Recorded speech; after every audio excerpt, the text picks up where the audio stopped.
A young boy from Pennsylvania vanished in 1991 during his own birthday party. His mother left him playing with the other guests, and when she went to check on him, he was gone, disappeared without a trace. But 10 years later, she's browsing a yard sale when she spots something eerily familiar on a table. A personal item belonging to her missing son, something she was never supposed to see again. The afternoon sun cast long shadows across the tree-lined streets of Maple Hollow, Pennsylvania.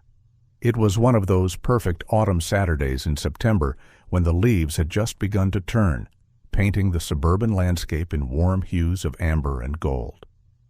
The town, known for its white picket fences and seasonal fairs, maintained that small-town charm that made neighbors wave at each other from their porches. Elaine Whitmore sat in her living room, staring at the same spot on the wall where a family photo once hung. She had removed it years ago because looking at Nathan's bright smile was too painful. The doorbell rang, breaking her reverie. "Elaine, it's me," Donna's voice called through the door. "Are you ready?"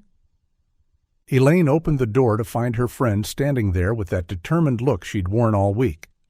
Donna had been persistent about getting her out of the house, suggesting they attend the Lavender Grove Community Yard Sale in Ash Hollow, just 4 blocks away.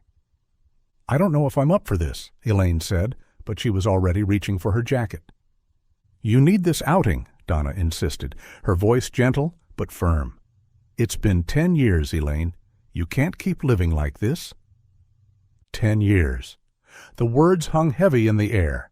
10 years since Nathan, her 8-year-old son, had vanished from his own birthday party. The case had gone cold long ago, the police had no leads left to pursue, and Elaine had been living in a perpetual state of grief and tension ever since. "I've always liked yard sales," Elaine admitted quietly. "They're like time capsules. All those old items remind me of better times." Donna's face brightened. "That's the spirit. Come on, when was the last time we did something together outside your house? I can't even remember." As they walked to Donna's car, Elaine noticed how the neighborhood hadn't changed much. The same oak trees lined the streets, the same houses stood with their well-maintained gardens. Time had moved forward for everyone else, but for her it had stopped that terrible day. They drove the short distance to Ash Hollow, where the Lavender Grove Community Yard Sale was already in full swing. It was a neighborhood-wide event, with multiple families setting up tables on their lawns and driveways, eager to rid themselves of unwanted belongings. "Look at the size of this," Donna marveled as they parked. "The whole neighborhood must be participating." They began strolling through the sprawling sale, taking their time as they browsed the various items on display. Vintage clothing hung on makeshift racks, old books were stacked in cardboard boxes, and kitchen gadgets from decades past gleamed in the afternoon light. Elaine had to admit it felt good to be out. The fresh air, the buzz of conversation around them, the normalcy of it all was oddly comforting. They stopped at several tables, examining items, making small talk with the sellers. Then Elaine saw it. At first she thought her eyes were playing tricks on her. Among a collection of children's toys and books on one table, something blue caught her attention. She frowned and moved closer, her heart beginning to race. It was a Game Boy device, the color unmistakably teal. But it wasn't just any Game Boy. As she picked it up with trembling hands, she saw the 3 Pokémon stickers, a Pikachu in the center and 2 others flanking it. "Nathan," she whispered, her voice catching. "What is it?" Donna asked, noticing her friend's sudden stillness. "This is Nathan's," Elaine said, her voice stronger now but shaking with emotion. "This is my son's Game Boy. Look at the stickers. They're identical. He loved Pokémon so much." The memories came flooding back. Nathan's school friend had given him the Game Boy for his 7th birthday, just a year before he disappeared. He had carried it everywhere, and she remembered the daily struggle of convincing him not to bring it to school. "Are you sure?" Donna asked gently. "I'm 100% sure," Elaine said, clutching the device. "No one else could possibly have this exact Game Boy with these same stickers in this exact pattern." "Can I help you, ladies?" An elderly man approached them, wearing a friendly smile that quickly faded when he saw Elaine's distressed expression. "Where did you get this?" Elaine asked, her voice trembling. She was shaking so badly she almost dropped the Game Boy. The man reached out instinctively and caught it before it fell. "Whoa there. Are you all right?" "This is my son's," Elaine said, her voice rising. "This is my missing son's Game Boy. Where is he? Where's my boy? Please, if you know where Nathan is, please tell me so I can see him again." Her trembling voice and desperate plea began attracting attention from nearby sellers and shoppers. People turned to stare, whispering among themselves. The elderly man's expression shifted from confusion to hesitation and then to fear. "I don't know what you're talking about," he said, pulling the Game Boy away from her reaching hands and stuffing it into his jacket pocket. "No!" Elaine panicked. His behavior only confirmed her suspicions. "That's my son's. Why are you hiding it?" "Elaine, calm down," Donna tried to intervene, placing a hand on her friend's shoulder. But Elaine was beyond consolation. The stress of the moment, combined with 10 years of grief, overwhelmed her. She lost her balance and fell to the ground. Gasps erupted from the gathered crowd. "I'm calling the cops," the elderly man announced, pulling out his phone. Within 5 minutes, a police cruiser arrived. A young officer stepped out and approached the scene. "What's going on here?" The elderly man spoke first. "This woman started panicking, claiming this Game Boy I'm selling belongs to her son. She has no evidence and tried to take it from me." "Sir, may I see the device?" the officer requested. The man crossed his arms. "Legally, I don't have to show you anything. This is my property. I have rights to privacy." "Sir, I'm asking you to cooperate," the officer said more firmly. "I know my rights," the man insisted, keeping his hand protectively over his jacket pocket. Elaine, still on the ground with Donna's help, looked up at the officer. "Please, call the detective working on my son's case, Nathan Whitmore. He disappeared 10 years ago." The officer radioed for backup and to contact the detective. Within minutes, more police cars arrived, along with an unmarked sedan. Detective Morrison, a man in his 50s with graying hair, stepped out and immediately approached Elaine. "Mrs. Whitmore," he said gently. "What's happening?" "The Game Boy," Elaine said, pointing at the elderly man. "He has Nathan's Game Boy, the blue one with 3 Pokémon stickers." Detective Morrison's expression grew serious. He turned to the elderly man. "Sir, I'm Detective Morrison. I've been working the Nathan Whitmore case for 10 years. The boy was 8 when he vanished. He'd be 18 now. We have a detailed list of his personal belongings that went missing with him, including his favorite toy, a blue Game Boy with 3 Pokémon stickers." He produced a folder from his car and pulled out old photographs. "These are pictures of Nathan and his Game Boy. Now I'm going to need you to hand over that device so we can compare it." One of the other officers suddenly spoke up. "Wait, is that Walter Griggs? Sergeant Walter Griggs?" The elderly man straightened slightly. The officer continued. "Sir, you were a respected police sergeant here in Ash Hollow. You know our procedures." With obvious reluctance, Walter Griggs reached into his pocket and handed over the Game Boy.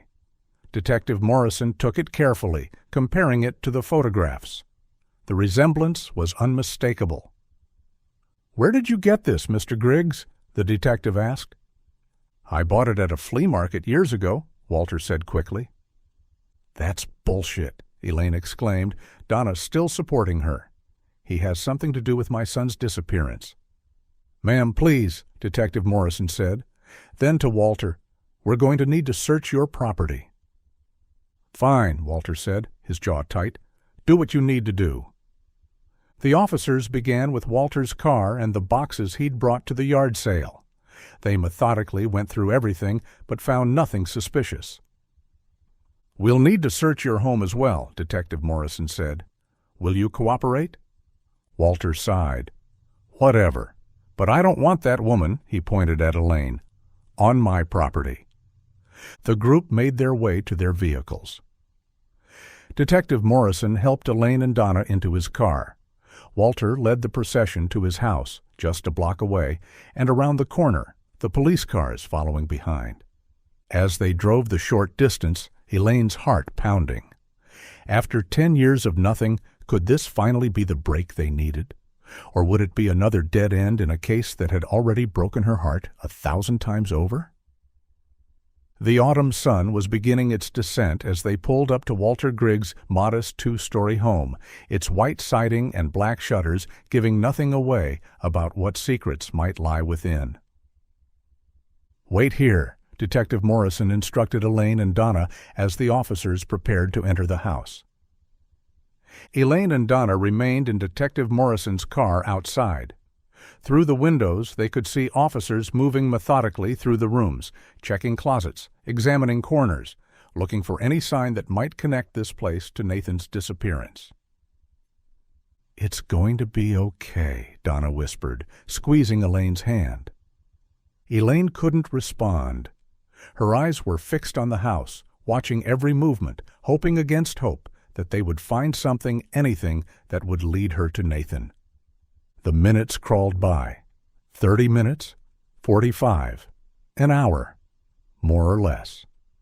Finally, Detective Morrison emerged from the house and walked toward them, his expression unreadable.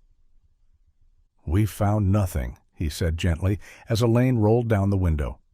"No evidence of a young boy having been here or currently living here. Zero evidence of any kind." Elaine's heart sank. She had been so sure, so certain that finding Nathan's Game Boy meant they were close to finding him. The detective produced a folder and showed her official documents. Walter Griggs was indeed a police sergeant, retired with full honors. Officer Chen, the one who had recognized Walter earlier, approached them. "Ma'am, if I may speak subjectively, Mr. Griggs was well respected in this small town throughout the 70s and 80s. I worked with him briefly before he retired. I can't believe he would harm any child." "But the Game Boy," Elaine protested weakly. "Those stickers—" "We can't prove it's actually the same Game Boy that belonged to Nathan," Detective Morrison explained. "We couldn't find any DNA on it. Without concrete evidence, we can't investigate Mr. Griggs as a suspect." They walked back toward the house where Walter stood on his porch, arms crossed, looking every bit the wronged citizen. "Mr. Griggs," Detective Morrison said, "we'd like your permission to keep the Game Boy as potential evidence." Walter waved his hand dismissively. "Take it. I have no use for it." He looked directly at Elaine. "I was about to sell it anyway, would have sold it to you if you hadn't been so offensive and accused me of terrible things." "That's my son's," Elaine said, her voice steadier now, calmer than before, but still carrying an edge of suspicion. "It's evidence. I don't have to buy what's ours in the first place." Detective Morrison stepped between them. "Mr. Griggs, can you tell us when and for whom you bought this device?" Walter shifted uncomfortably. "I don't even remember. It was at a flea market somewhere. Bought it for my He paused, and Elaine caught the hesitation. "For my niece." Elaine's eyes widened. He had been about to say son. She was sure of it. She glanced at Detective Morrison and saw from his expression that he had noticed it too. That small acknowledgment helped her stay calm rather than panic again. "Mrs. Whitmore," Detective Morrison said, "would you follow us to the station to submit your official statement?" Elaine nodded and turned to Donna. "I'll go with the officers alone." Donna pulled her into a tight hug. "Call me if you need anything at all." Elaine climbed into the police car, leaving Donna standing on the sidewalk. As they drove away, she saw Walter Griggs in the side mirror, still standing on his porch, talking with the other officers. The nearby police station was a modest brick building that had served the community for decades. Elaine had been here too many times over the years, first during the initial investigation, then for updates that gradually became less frequent until they stopped altogether. Inside, she was led to a small interview room where she gave her statement about the day's events. The officer taking her statement typed everything carefully, occasionally asking for clarification. When they finished, she signed several documents, her hand cramping from the repetitive motion. "I want to see the Game Boy again," she said suddenly. The officer looked uncertain, but made a call. A few minutes later, a forensic technician appeared with the device in an evidence bag. "Let's check it together," the technician said kindly. She was a young woman with gentle eyes who seemed to understand Elaine's need to see it work. They went to a lab room where the technician carefully removed the Game Boy and inserted 2 AA batteries. The familiar startup sound filled the room as the screen came to life. "It still works well," the technician observed. "There's a game cartridge in it." Elaine leaned in, eyes narrowing, as the technician carefully removed the cartridge and read the faded label. "That's Nathan's," she said, her voice trembling slightly. "It's his favorite game. He took it everywhere." She looked around at the others, urgency rising in her tone. "Surely they can trace something from this, can't they?" Detective Morrison had joined them. "Mrs. Whitmore, this device could have landed in Mr. Griggs' hands in so many ways. Maybe Nathan left it somewhere and someone found it, then sold it at that flea market. These things are very durable." "It's been 10 years, Elaine said, her voice breaking. 10 years and we haven't had a single real lead. The case went cold. But today, surely this means something. There must be something you can do." The forensic technician placed a comforting hand on Elaine's shoulder. "We'll try to search for fingerprints, timestamp, and DNA. But I have to be honest, the chances are very slim. This device has clearly been handled by multiple people over the years. You shouldn't expect much." Elaine nodded, understanding but not accepting. She watched as they carefully repackaged the Game Boy, treating it with the reverence it deserved as possibly the only link to her missing son. "You should go home and rest," Detective Morrison said when they finished. "This has been an emotionally exhausting day. We can have an officer escort you." Elaine considered the offer. She was tired, more tired than she'd been in years. The hope and disappointment of the day had drained her completely. "Yes," she said quietly. "Thank you." As she sat in the back of the police car heading home, Elaine couldn't shake the feeling that Walter Griggs knew more than he was saying. That hesitation when he almost said son instead of niece played over and over in her mind. And the Game Boy, how could it be anything other than Nathan's? The officer escorting her was kind, making small talk, trying to distract her from her thoughts. But Elaine barely heard him. Her mind was still at that yard sale, still holding that Game Boy, still seeing those 3 Pokemon stickers that she remembered Nathan placing so carefully, his little tongue poking out in concentration. "Here we are, ma'am," the officer said, pulling up to her house. Elaine stepped out of the police car and thanked the officer again before heading inside her home at Maple Hollow.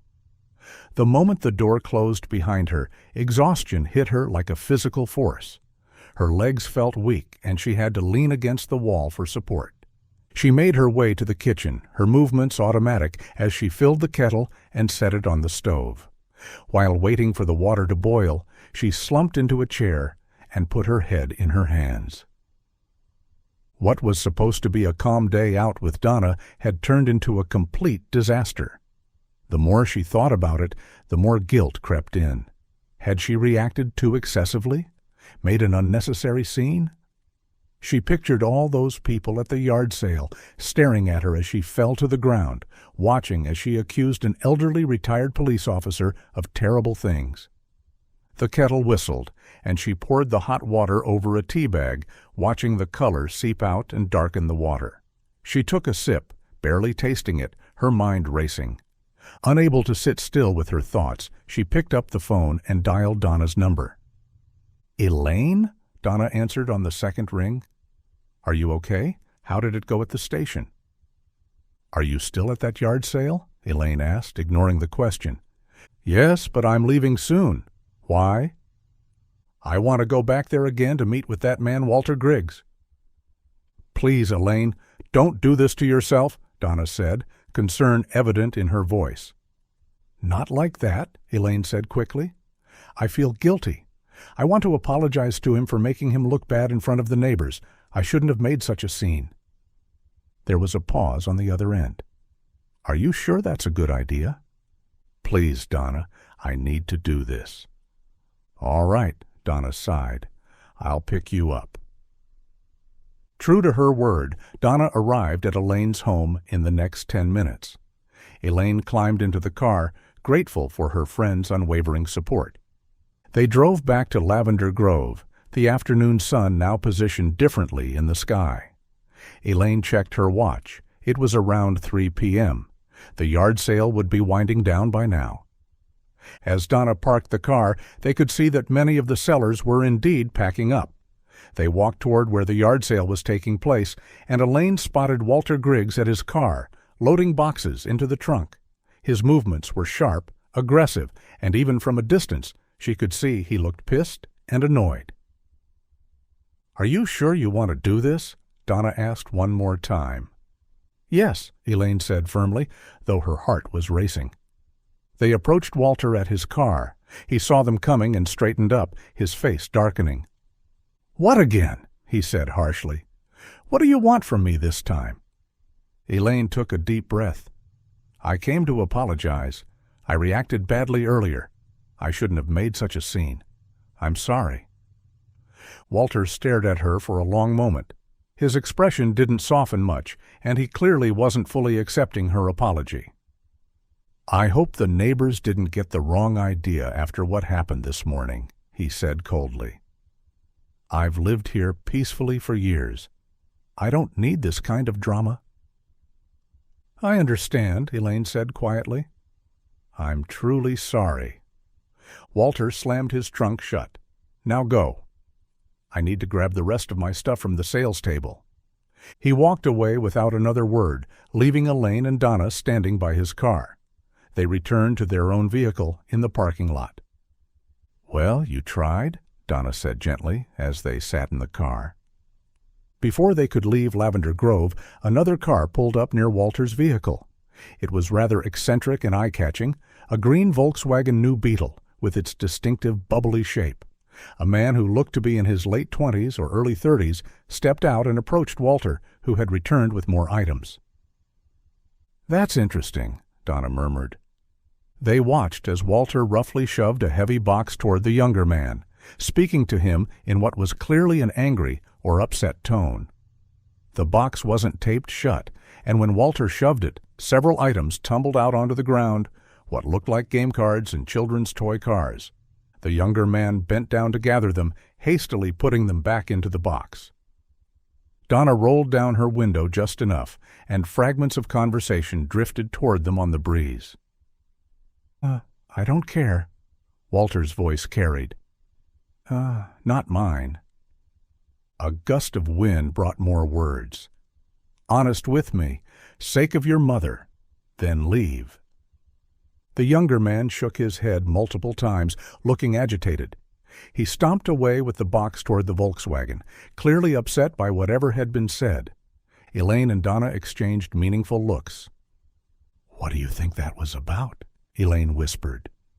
They continued watching as Walter returned to cleaning up the last of his items from the yard sale table.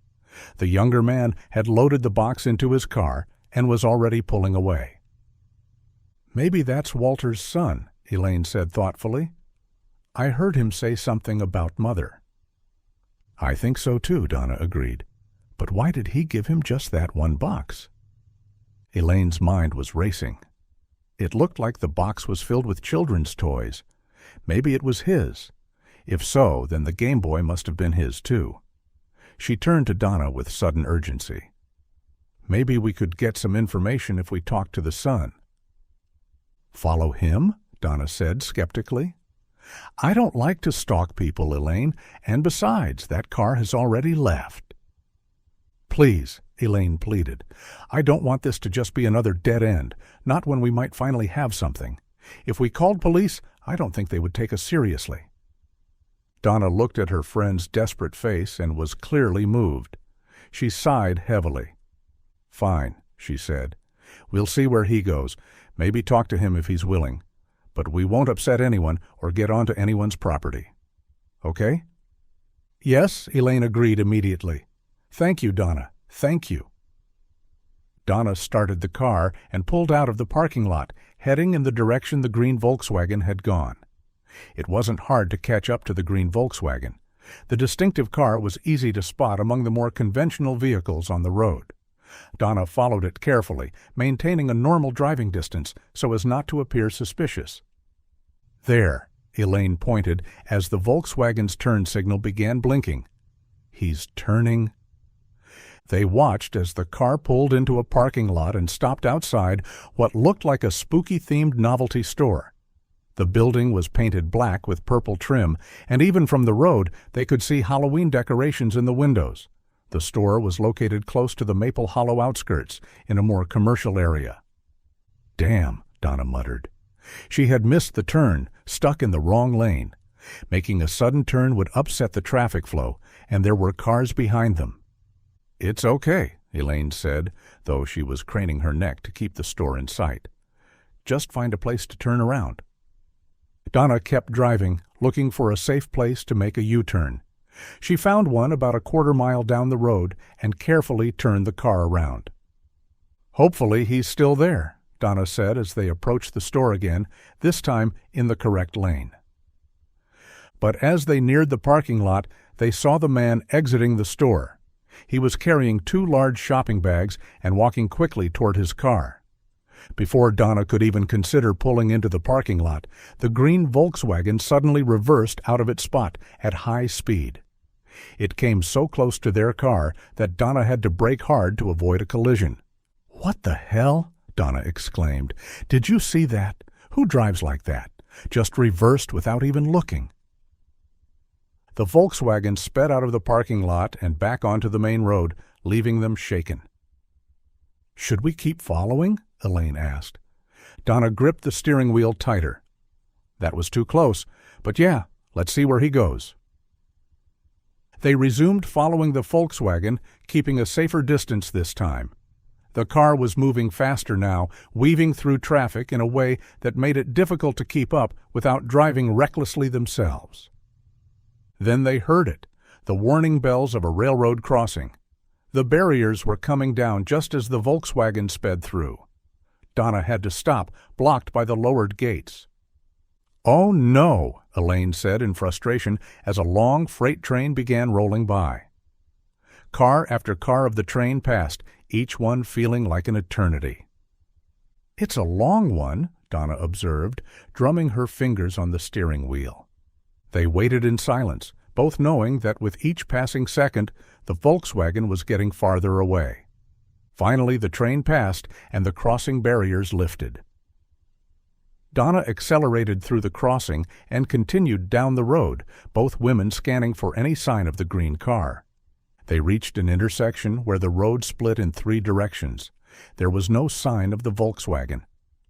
"Which way?" Donna asked. "I don't know," Elaine admitted. "We've lost him." Donna pulled over to the side of the road. "I'm sorry, Elaine. Between the train and that intersection, there was no way to keep up." Elaine sighed and leaned back in her seat. "It's okay. We followed him far enough. Maybe it's nothing. It's silly that we followed him all the way out here, actually. We should have just told the police." She looked out the window at the sky. "It's sunset soon. We should head back." Donna nodded as she turned the car around. "We'll tell the police about the man. Look to me like Walter's son. They can ask the man about it." They drove back the way they came, passing the novelty store again. Elaine found herself staring at it as they went by. "Maybe we should check that store," she said suddenly. "Why would we?" Donna asked. "What could be so important in there for us to know anyway?" But then Donna noticed the big sale banner hanging outside the store. Her expression softened. "Actually," she said thoughtfully, "maybe we should stop by since we're here anyway. We planned for a day out, remember? But it got interrupted. Halloween is in 3 weeks, and my niece's birthday too. Maybe we can have a look around, find something interesting." Yeah, Elaine agreed, a wistful note in her voice. Maybe we should. I would visit there if I still had my boy with me. Donna turned into the parking lot and found a spot. As they parked, they could see the store name clearly displayed on the sign, Dark Delights Party Emporium. They exited the car and walked toward the entrance. A young employee was crouching in the parking lot, smoking a cigarette. He looked up as they approached. "Welcome," he called out, raising his cigarette in a casual greeting. "I'll be inside in a minute to help you ladies." Elaine and Donna pushed through the heavy glass door of Delight's Party Emporium. The interior was unlike any store Elaine had seen in their quiet suburban area. The shelves were stocked with an array of horror costumes, from classic vampires and werewolves to more elaborate creature designs. Latex masks hung from hooks on the walls, their empty eye sockets staring down at customers. "Look at all this," Donna said, picking up a bottle of fake blood. "They really go all out for Halloween." The store was clearly a seasonal haunt destination, popular around Halloween. Fog machines sat on display shelves, and animatronic figures occasionally sprang to life as they walked past, eliciting a small gasp from Donna. "This place is intense," Elaine commented, though her mind was still on why Walter's son had come here. They browsed for a while, Donna eventually settling on a witch costume that she thought her niece would love. It was made of shimmery purple fabric with silver stars scattered across it. "This is perfect," Donna said, heading toward the cashier counter. "She'll be thrilled." They reached the counter, but the employee was still outside smoking. Through the window, they could see him taking his time, seemingly in no hurry to return. Donna placed the costume on the raised section of the cashier counter and sighed. "I'll go call him." But as she turned to leave, the slippery fabric of the costume slid backward, falling behind the counter onto the cashier's workspace. "Just let it be," Donna said, already heading for the door. "I'll get him." But Elaine, ever polite, decided to retrieve it. She leaned over the counter, stretching to reach the costume. As she did, her eyes fell on an active laptop screen showing a paused video clip. The costume had landed partially on the keyboard. As Elaine reached for it, her hand accidentally pressed one of the keys. The video began to play. The clip was grainy, clearly recorded with a low-quality webcam. It showed a dark outdoor setting that looked like woods at night. The camera was shaky, moving through the trees. Then, abruptly, a face appeared close to the camera. "What do you think?" the man in the video asked, before the clip ended suddenly. Elaine frowned. Despite the poor quality, she was certain the man in the video was the same person they'd seen at the Lavender Grove parking lot, the one she believed was Walter's son. The store's front door opened with a chime. Donna walked back in with the store clerk trailing behind. Neither looked happy. Donna had clearly annoyed him by interrupting his smoke break. "What were you doing?" the clerk asked Elaine in an anxious voice when he saw her behind the counter. "Oh, I'm not snooping," Elaine said quickly, straightening up. "I was just trying to get the costume that slipped onto your desk. I was just trying to get it back." The clerk rushed to his laptop, his face flushing. Elaine continued, "Sorry, but who was the man that came here earlier?" "Which one?" the clerk asked, though his hands were already moving toward the laptop. "You know, the one before us. Not long ago. The man with the Volkswagen car." The clerk's demeanor changed instantly. He became defensive, almost aggressive. "Did you do anything to my laptop?" His hand darted to the mouse, aiming to close the video file. But instead, he accidentally revealed what was behind it. Elaine caught a glimpse of a Yahoo Messenger window showing a group chat room. The group chat title read, "Scary Fun Party," in bold letters. What made Elaine's heart skip was seeing the name Nathan in bold text within the chat box, surrounded by several Yahoo Messenger emoticons that made the name stand out prominently. "You were really snooping," the clerk accused, slamming the laptop shut. "I could report you to the police for this." "No, you don't understand," Elaine said urgently. My missing son from 10 years ago was named Nathan. Why is that name there? Tell me. The clerk scoffed. You're a crazy lady. What's wrong with the name Nathan? Anyone can be named Nathan. It's not a rare name. It's just a party plan, okay? I'm sorry, Elaine persisted, but when I tried to grab the costume that fell on your keyboard, the play button was accidentally pressed. I saw the man in that video. It was the same man from before who came and visited this store. Donna stepped forward, sensing an opportunity. Do you recognize him? The police are still searching for Elaine's son, and just this morning they uncovered a lead that points to that man's father. The clerk visibly paled. He was shaking now, clearly scared. What does that have to do with me? I've got nothing to do with this. I just sell stuff. Elaine leaned in. You had a video clip of him, and you acted like you knew him. What exactly were you talking about when you mentioned Nathan? Donna glanced at Elaine, then back at the clerk. Because the evidence we found this morning suggests that man, or someone in his family, might be involved in Nathan's disappearance.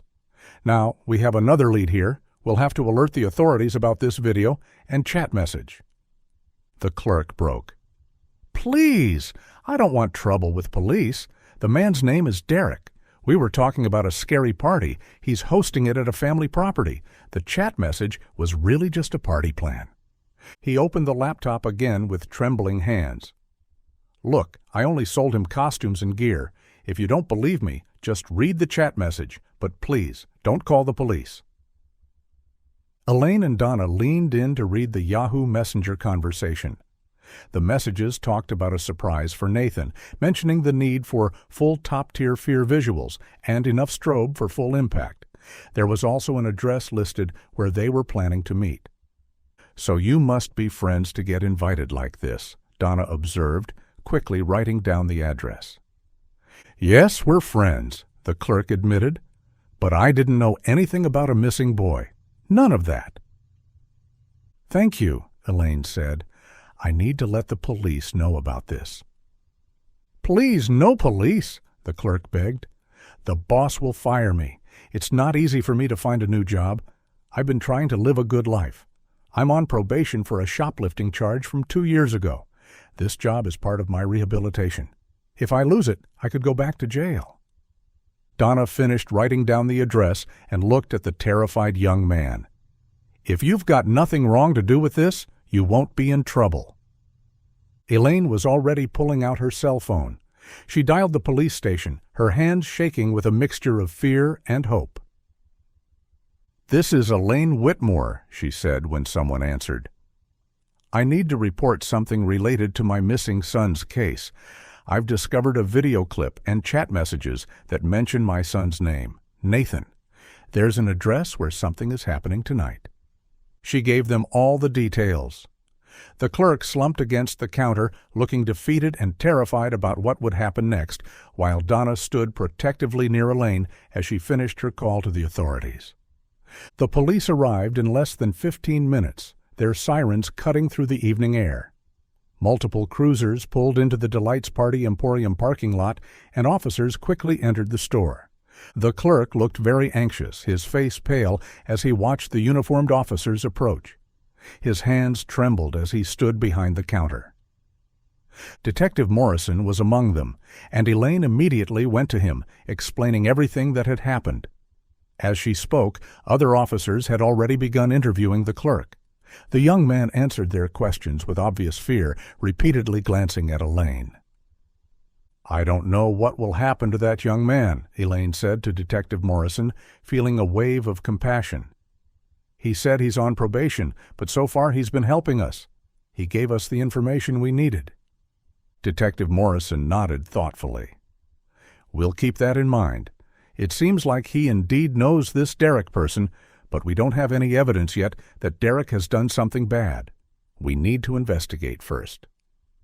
One of the officers approached them with the address Donna had written down. Sir, this location isn't too far from here, just a little bit outside town, near the woods area. We'll reach out to Walter Griggs, another officer said, already heading to make the call. "Let's go," Detective Morrison said to Elaine and Donna. "You can ride with me." They climbed into the detective's unmarked car and headed toward the address. The radio crackled to life as they drove. "Detective Morrison," the dispatcher's voice came through. "We've got confirmation from Walter Griggs. He admits the address is his long abandoned vacation house, an old family property near Ash Hollow that hasn't been used in years. However, he denies any knowledge that his son Derek has been using it. Says he thought Derek lived in an apartment." "Copy that," Morrison replied. The drive took them out of the suburban areas and toward more isolated roads. The sun was already setting, painting the sky in deep oranges and purples. The trees grew denser as they approached the location. Finally, they turned onto a narrow dirt road. Ahead, they could see the property, a boarded-up, semi-abandoned cottage surrounded by overgrown weeds. The scene was hauntingly still in the fading light. "There's the Volkswagen," Elaine said, pointing to the green car parked haphazardly near the house. Several other vehicles were also present. "But I don't see anyone," Donna observed. The police cars pulled up and officers quickly got out, hands on their weapons. Detective Morrison turned to Elaine and Donna. "Stay in the car," he ordered. But Elaine couldn't, not when they might be this close to Nathan. She and Donna quietly exited the vehicle and followed at a distance. The officers approached the cottage carefully. The front door was unlocked, hanging slightly ajar. "Police!" they announced loudly. "Is anyone inside?" No response came. The officers entered, weapons drawn, moving through the dark interior.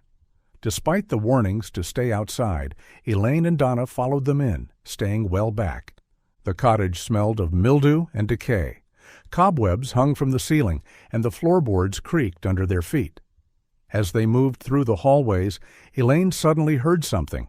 Strange voices and laughter coming from somewhere behind the property. "Do you hear that?" she whispered to the nearest officer. The officer nodded and pointed toward the back of the house. Through a broken window, they could see flickering lights in the woods. "Stay behind," the officer told Elaine firmly. "You cannot go any further. For your own safety and for the sake of case integrity, you need to stay here." Elaine reluctantly stopped, watching as the officers exited through the back door and headed into the woods. The sounds grew louder, music, laughter, and what sounded like screaming. Then everything changed in an instant. "Police! Everyone raise your hands in the air!" The commanding voices of the officers rang out. The music stopped abruptly. What followed were sounds of genuine fear and confusion, then cries and shouts. The police radio chatter increased. Elaine could hear them requesting backup and a medical unit. Her heart pounded as she strained to understand what was happening. Another officer appeared and ushered Elaine and Donna outside the house. "For your safety, please wait by the police cars."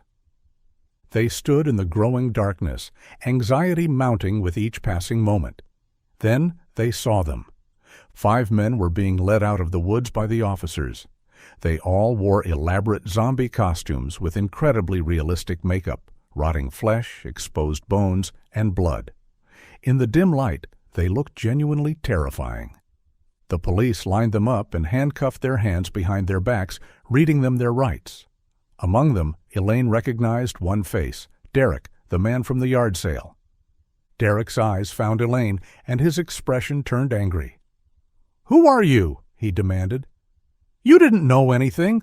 You ruined everything." "I'm Nathan's mother," Elaine said, stepping forward despite the officer's warnings. "And I think you're the person who kidnapped my son." "We're just having fun," Derek spat on the ground in disgust. The officers quickly dragged him and the others to the waiting cruisers. As the vehicles pulled away with the arrested men, another officer approached Elaine with an urgent expression. "Ma'am, we found a young man in the woods. He said his name is Nathan, but he refused to come out. He's extremely distressed. We need your help." Elaine's legs nearly gave out. Donna caught her arm. "Go," Donna said firmly. "I'll wait here. Go get your son." Elaine followed the officer through the backyard and into the woods. It wasn't far, maybe 50 yards in. There, illuminated by police flashlights, she saw him. A young man crouched near a still smoldering fire pit. His hands covered his head, and he was rocking back and forth, looking down at the ground. "You're all zombies," he kept saying, his voice hoarse with fear. "You're going to kill me. I should have listened. I should have stayed down there."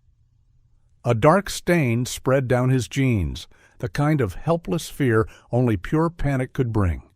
He repeated these words over and over, so tense and crying that none of the officers could laugh or think it was a joke. This was genuine terror. Elaine moved forward slowly, her maternal instincts overcoming her own fear. She crouched low beside him and gently touched his shoulder. "Nathan," she said softly, "Mom's here. I'm your real mother, and I'm alive." For a long moment, nothing happened. Then, slowly, the young man lifted his head. His face was streaked with tears and dirt, his expression confused and frightened. He was sweating excessively, despite the cool evening air. Elaine gasped. Even through the changes of 10 years, even as an 18-year-old instead of the 8-year-old she remembered, she recognized him immediately. The shape of his eyes, the curve of his nose, the way his hair fell across his forehead. This was her Nathan. "It seems he's under the influence of a hallucinogen," one of the officers said quietly. "His pupils are dilated. He's clearly terrified and deeply confused." Elaine could see how badly Nathan was trembling. She took his hand in hers, holding it steady. "We're going to help you now," she said gently. "You're safe." "No," Nathan pulled back. "I'm not leaving this place. What if there are zombies out there? It's the end of the world. People are dying out there. They took them for experiments."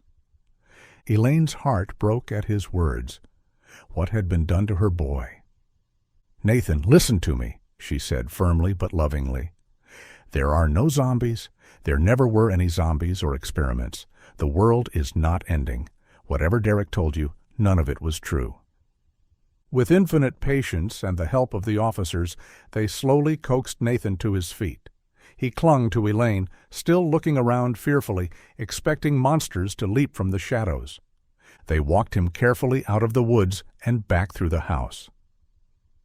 Outside, a medical team had arrived and was waiting with an ambulance. Elaine noticed the cruisers that had taken Derek and the others were already gone. The paramedics approached them gently, speaking in calm tones as they led Nathan toward the ambulance. Inside the vehicle, Elaine sat beside Nathan, never letting go of his hand. An officer stood with them while the medical team began their examination. "He's definitely still under the influence," one paramedic confirmed. "We need to transport him to the hospital to identify the substance and treat him properly." At the mention of hospital, Nathan became agitated again. "No hospital? They'll turn me? They'll experiment on me?" "Shh," Elaine soothed, stroking his hair like she used to when he was small. "No one is going to hurt you. The doctors just want to help you feel better." The paramedic looked at Elaine. "We need to give him something to calm him down. It's for safety protocol during transport. Do you consent?" Elaine nodded, watching as they administered a mild sedative. Within moments, Nathan's eyes began to droop and his body relaxed. Detective Morrison appeared at the ambulance doors. "Mrs. Whitmore, you should go with them to the hospital. My team will remain here collecting evidence. We're waiting for Walter Griggs to arrive." "I want to speak with that man," Elaine said, torn between her need for answers and her need to be with Nathan. "I know," the detective said gently. "But your son needs you now. There will be a chance to talk to Walter later." Elaine looked at Donna, who had approached the ambulance. Her friend nodded in agreement with the detective. "Okay," Elaine said. Then, turning to Donna, "I need your presence with me, Donna. Please come with us." "Of course," Donna said, climbing into the ambulance. The paramedics secured Nathan on the stretcher. Elaine held his hand as the ambulance doors closed, shutting out the crime scene and the questions that would have to wait. The hospital emergency department was a blur of activity as paramedics rushed Nathan through the automatic doors. Elaine tried to follow, but a nurse gently intercepted her. "Ma'am, please," the nurse said kindly. "Let the doctors work. We'll take good care of him. Someone will come get you as soon as possible." Elaine and Donna were led to a quiet waiting room away from the main emergency area.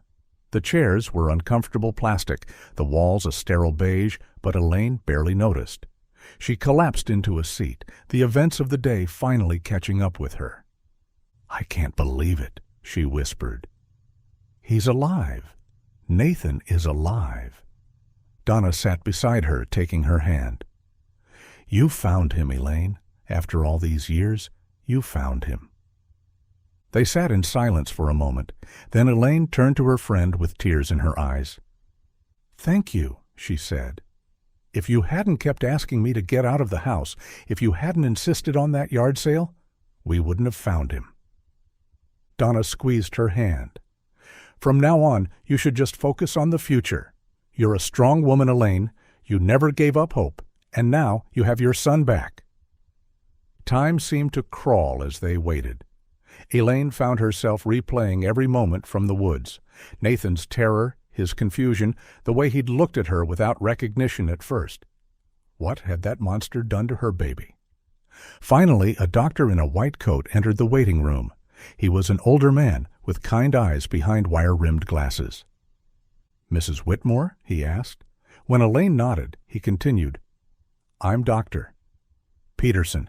I've been treating Nathan." "How is he?" Elaine asked anxiously. "Nathan was given a hallucinogenic substance," Dr. Peterson explained. "This particular type makes everything seem more immersive and real. That explains his extreme distress and paranoia. The good news is that aside from the drug's effects, we don't find any signs of physical violence." "Thank God," Elaine breathed. "He does show signs of malnutrition," the doctor continued, "but that can be treated. We've moved him to a private room, but he's still resting while the drugs work their way out of his system." "Can I see him?" Elaine asked. "Soon," Dr. Peterson promised. "Let's give him a little more time." The doctor left, and shortly after, Detective Morrison arrived with another officer. His expression was serious but not unkind. "Mrs. Whitmore, Ms. Parker," he greeted them. "Could we speak privately? There's a consultation room we can use." They followed him to a small room with a round table and several chairs.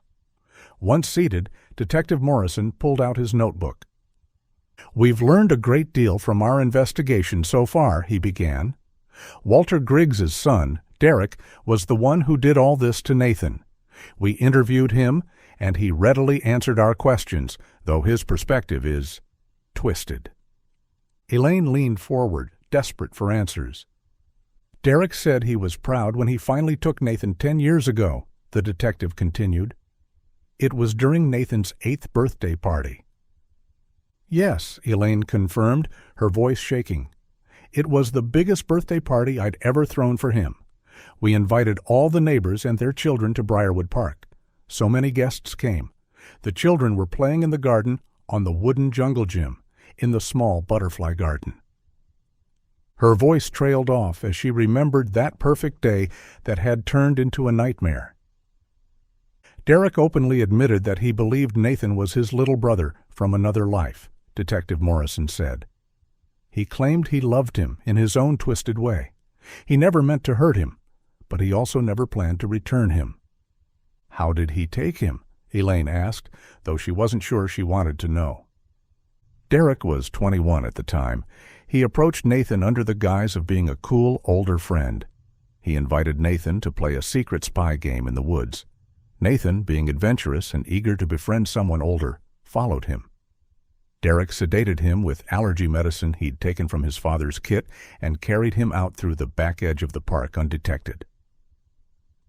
"Nathan always wanted a father figure or a brother," Elaine said softly. "His father was gone before he was born, and he never had siblings.